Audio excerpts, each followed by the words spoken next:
Subject కి ఒక teacher ఉంటారు, అన్ని సబ్జెక్టులు నన్ను చదవమంటారు. ఇంత చిన్న బుర్రలో అన్ని ఎలా నింపాలి?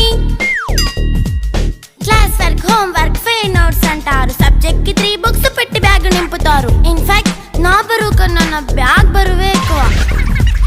క్వశ్చన్లు, ఆన్సర్లు, సర్ప్రైజ్ టెస్టులు అన్ని దాటుకొని మళ్ళీ స్కూల్ వ్యాన్ ఎక్కేసి అమ్మయ్య ఇక ఇంటికి వచ్చేసామనుకుంటే మార్క్స్ తక్కువ వస్తే చెయ్యాలి అసైన్మెంట్. రిపోర్ట్ కార్డ్ చూపిస్తే ఇంట్లో ఉన్న పనిష్మెంట్. హోమ్ వర్క్ చేయమంటూ మమ్మీ చంపుతుంటుంది. ట్యూషన్ టైం అయిందని డాడీ తరుముతుంటాడు. డాన్స్ క్లాస్ కి వెళ్ళమని తాతయ్య తిడతాడు. స్నాక్స్ తిని వెళ్ళమని నాన్నమ్మ ఆపుతుంది. ఇక అన్నీ అయిపోయాక కాసేపు టీవీ చూద్దామంటే మమ్మీ ఎంట్రీ ఇచ్చింది. బెడ్ ఎక్కమంది. చిన్న నాప్ తీసేలోపు తెల్లారిపోయింది.